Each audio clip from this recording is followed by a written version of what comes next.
Good morning, students. So today we are going to understand what is commerce. Let us understand in a very easy manner. Let's go. Commerce is divided in two activities बच्चों. क्योंकि commerce ये एक बहुत wide concept है, तो फिर commerce को दो एक्टिविटीज में डिवाइड किया गया है. तो सबसे पहला है trade.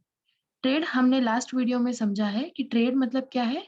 Trade is nothing but the buying and selling of goods and services. जब हम गुड्स या सर्विसेज को खरीदते हैं और बेचते हैं, उस प्रोसेस को हम लोग, उस एक्टिविटी को हम लोग ट्रेड बोलते हैं.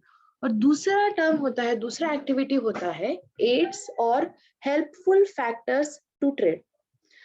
ठीक है, एड्स बोल सकते हो, उसे हम लोग हेल्पफुल फैक्टर्स भी बोल सकते हैं, ऑक्सिलरी फैक्टर्स भी बोल सकते हैं, या फिर हम लोग इसे सर्विस फैक्टर भी बोल सकते हैं, सर्विस सेक्टर. ट्रेड करने के लिए जो फैक्टर्स हेल्प करते हैं, ट्रेड करने के लिए मतलब बाइंग और सेलिंग करने के लिए हमें जो फैक्टर्स की जरूरत पड़ती है वो फैक्टर्स होते हैं एड्स और हेल्पफुल फैक्टर्स टू ट्रेड. तो सबसे पहला आता है बैंकिंग एंड फाइनेंस. चलो मान लेते हैं हमें एक बिजनेस करना है, हमें एक शॉप डालना है. तो सबसे पहले हमें जरूरत किसकी पड़ेगी? हमें पैसों की पड़ेगी. तो पैसों के लिए हमें किसके पास जाना पड़ता है? We go to the banks, या फिर हम लोग फाइनेंस के पास जाते हैं. लोन हम लोगों को जब जरूरत पड़ती है, we go to the bank और to the financial institutions. So second one is insurance. अब बिजनेस है मतलब रिस्क भी आ गया है. तो रिस्क को कॉम्पेंसेट करने के लिए, कम करने के लिए हम लोग क्या कर सकते हैं? हम लोग इंश्योरेंस का हेल्प लेकर रिस्क को थोड़ा सा कम कर सकते हैं. तो इस तरह से इंश्योरेंस भी ट्रेड के लिए हेल्प करता है. दूसरा फैक्टर है वेयर हाउसिंग. वेयर हाउसिंग मतलब क्या है? वेयर हाउसिंग मतलब गोदाम. जब हम प्रोडक्शन करते हैं, प्रोडक्शन करने के बाद में हम लोग डायरेक्टली वो प्रोडक्ट्स को फाइनल कस्टमर तक पहुंचा नहीं सकते. प्रोडक्शन और फाइनल डिस्ट्रीब्यूशन के बीच में का जो गैप होता है, उस गैप ऑफ टाइम के लिए हमें गोदाम की जरूरत पड़ती है, हमें वेयर हाउसिंग की जरूरत पड़ती है.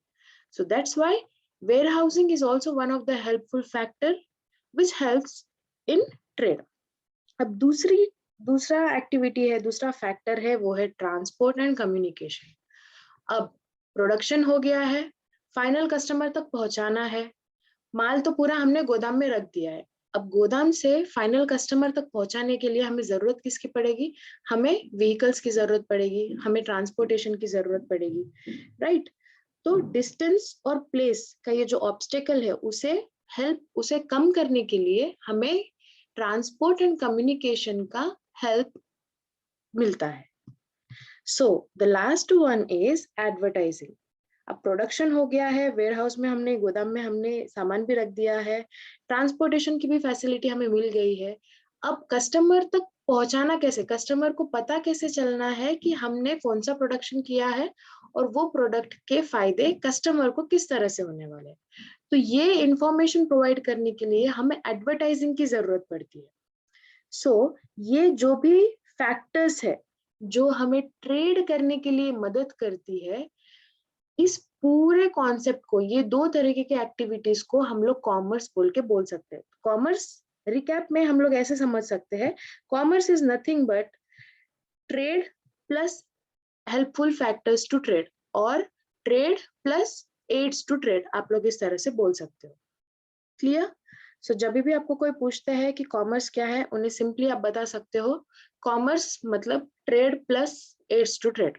ट्रेड मतलब buying and selling of goods and services, and helpful factors में जो फैक्टर्स हमें ट्रेड करने के लिए मदद करते हैं वो होते हैं helpful factors to trade. I hope आप लोगों को ये वीडियो समझ में आया है. तो फर्दर नए कॉन्सेप्ट्स के साथ हम लोग यहीं पे मिलते हैं. Thank you.